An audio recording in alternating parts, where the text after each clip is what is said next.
Hi, I am Erinvor, and welcome to another summary about the Lord of the Rings. This is the first chapter of the Fellowship of the Ring. Every week I'm going to release a new chapter, so please subscribe and activate the bell if you don't want to lose the next content. I am not a native English speaker, and this project has the purpose to improve my skills, so feel free to leave a comment to help me improving and of course to discuss the amazing saga of the Professor Tolkien. Thanks in advance for your support and enjoy the story.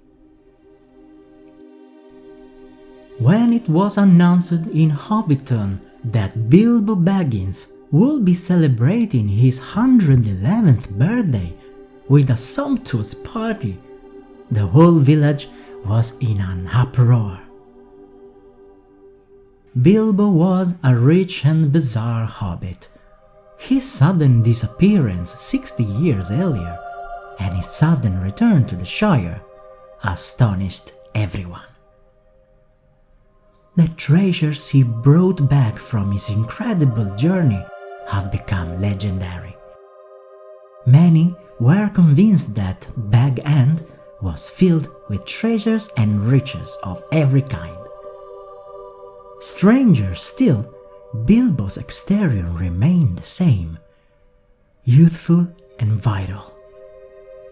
It was at the age of 99 that he adopted Frodo Baggins, his second cousin, ending Otto Sackville Baggins' hopes of inheriting his fortune and property.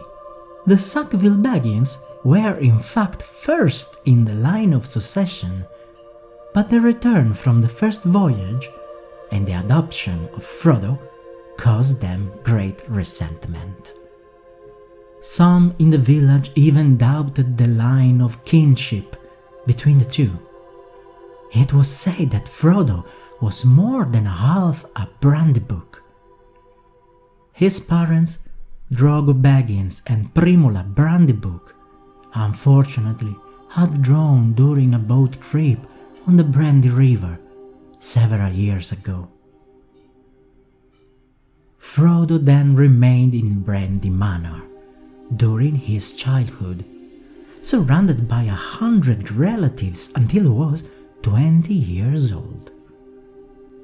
Bag End was always visited by strangers, dwarves and various guests, disturbing the quiet life of the townspeople. At the time, some feared that this kind of comings and goings would bring trouble to the Shire, but the people easily forgave Bilbo any oddity, as he was considered a generous hobbit. Anyway, there haven't been any trouble. Gendry was always ready to silence any gossip. The Gaffer was in fact very fond of Bilbo, so much so that he allowed his son Sam to attend Bag End and even to learn to read and write. There was always someone ready to cast a shadow over the tragic event of the death of Frodo's parents, but old Ham was always ready to reject any slander.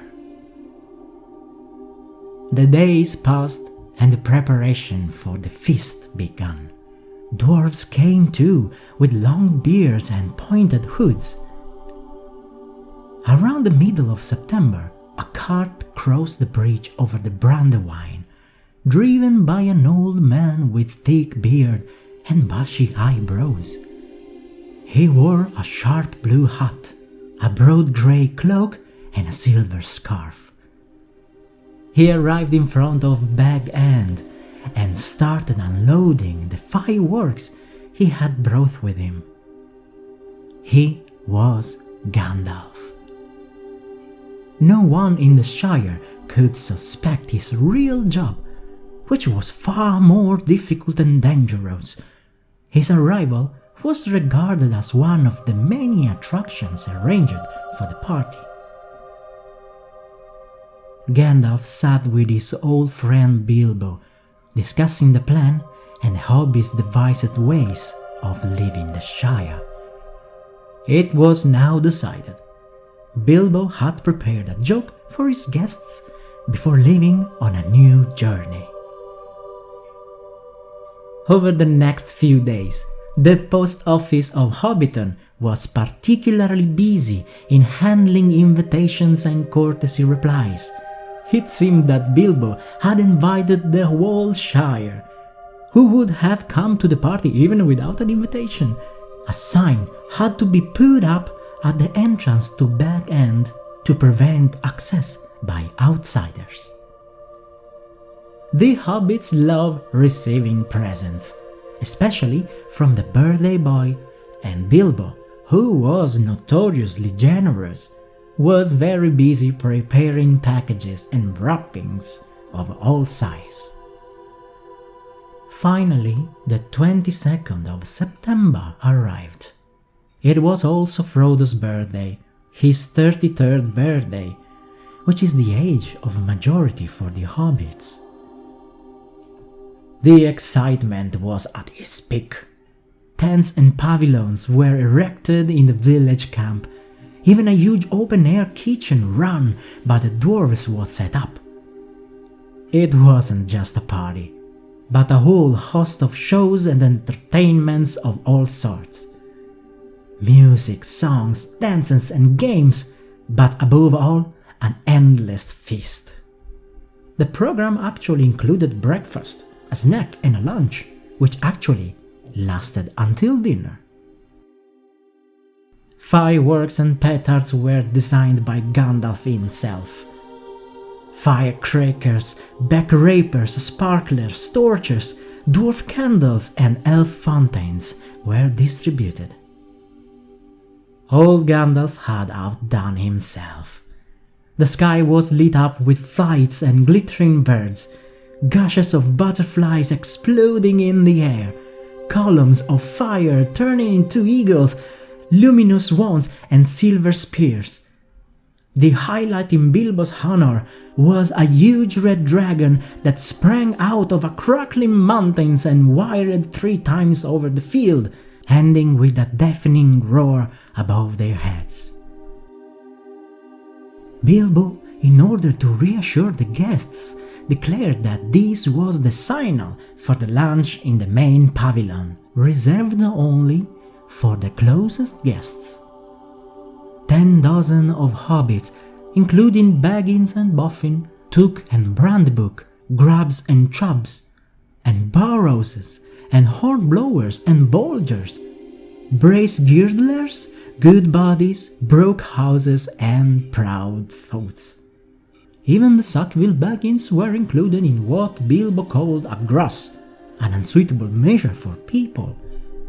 There were 144 guests, the sum of Bilbo's and Frodo's ages, which infuriated his cousin Lovelia even more, as she felt she was being treated as a number. Bilbo began his speech with difficulty, as the guests were engrossed in music, the goodness of the food, and excitement for the feast. He grabbed the horn of a young man next to him and blew it 3 times to attract attention, and the din ceased. The speech was short and concise. Bilbo recalled that 22nd September was also the anniversary of the day he arrived in Esgaroth, known as Lake Town, many years ago. A few more words before he announced his final departure. At the word farewell, there was a blinding glare. Bilbo had disappeared, literally. Everyone was shocked by the bad taste of the joke and decided that it was necessary to continue drinking and eating to cure the shock. Frodo was the only one who was not shocked by Bilbo's sudden disappearance. In fact, he had already been made aware of the joke, and he could hardly keep from laughing. Rory Brandebook railed something against Bilbo, but, pleased that the food and drink were still there, he urged Frodo to bring more wine. The truth is that Bilbo had put on his magic ring that had made him invisible.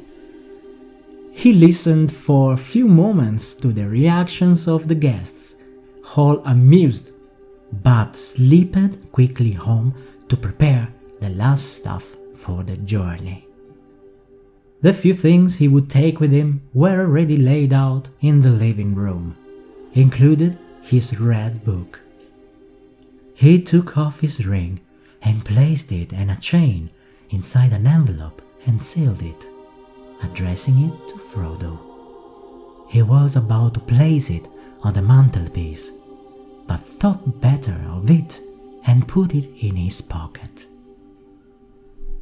Gandalf appeared in the house, gently rebuking the stunt of a few minutes before, revealing that he had been the author of the glow.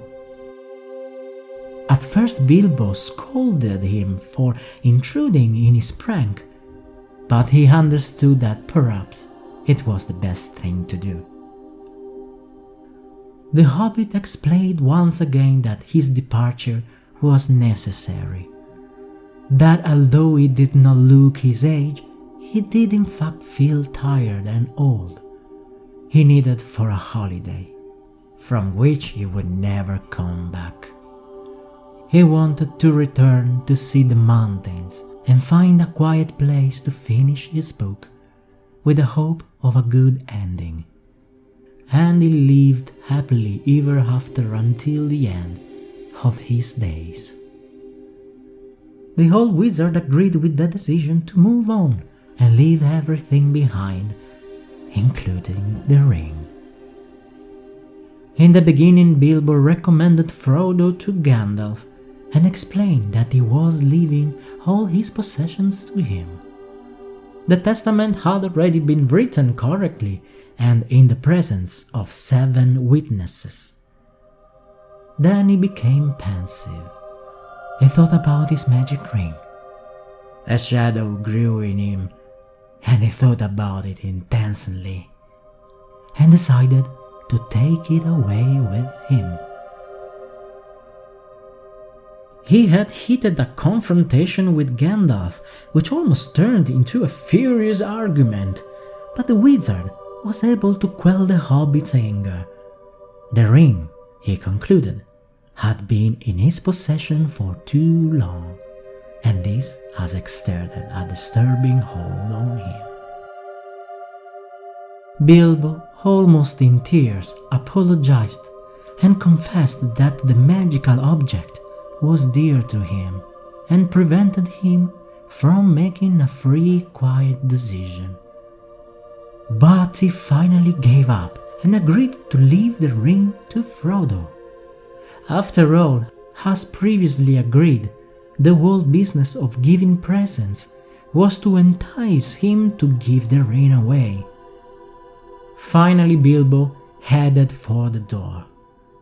But Gandalf pointed out that he still had the envelope with the ring in his pockets. Bilbo gasped, took out the envelope and handed it to Gandalf, who suggested putting it back on the mantelpiece, and so he did. Detaching himself from his ring was the hardest challenge of his entire life. Bilbo, on the doorstep, selected his favorite stick, blew his whistle, and 3 dwarves emerged from the other rooms where they were previously busy. Finally, he set out on his way, as he had done 60 years ago, with the company of the dwarves. When he disappeared from the sight, Gandalf stood for a few moments, staring into the darkness.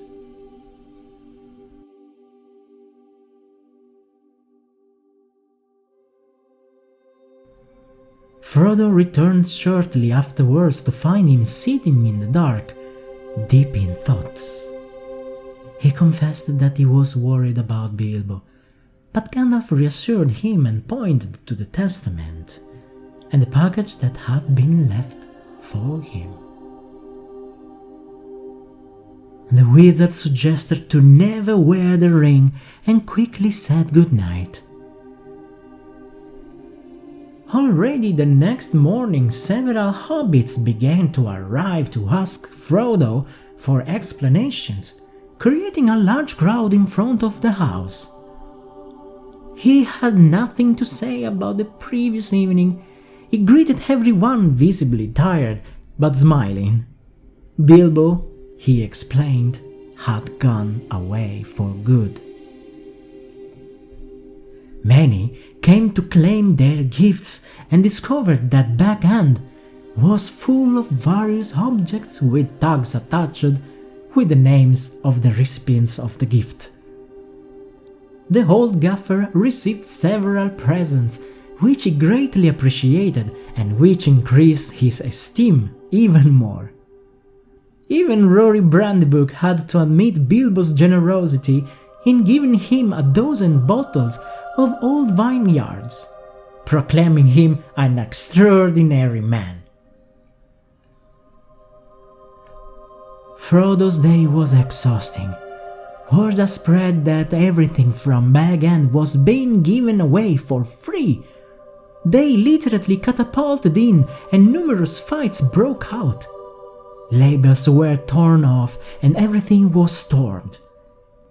Some of them even started to pick holes in the walls of the house, hoping to find some secret burrow where they could find hidden treasures. Of course, in the midst of all these commotions, Otho and Lobelia Sackville Baggins showed up and demanded Frodo to see the testament. However, they were once again disappointed and even tried to offer a derisory sum to buy the house. But the new host drove a way out with the help of his cousin Merry Brandybuck and finally closed the door. Lobelia left with an umbrella into which a number of random knickknacks had fallen and with what was left of a collection of silver cutlery. As a final attempt at a snub, she shouted out loud that Frodo was nothing more than a Brandybuck and that he did not deserve such good fortune. Few moments later, someone knocked vigorously on the door, but the hobbit paid no attention, fearing that it was Lobelia again, back to claim who knows what else. Few moments later, suddenly from the window next to the door, Gandalf's bushy face appeared. He let him in, and the wizard complained of the resentment the townspeople had directed at him, accusing him of being Bilbo's kidnapper or somehow responsible for his disappearance. Anyway, the wizard announced his imminent departure. He explained to Frodo that the nature of the ring shook him to the core and dissuaded him from using it. He needed to find answers. Evening came swiftly, and the wizard set off, disappearing into the twilight. Many years passed before Frodo saw him again.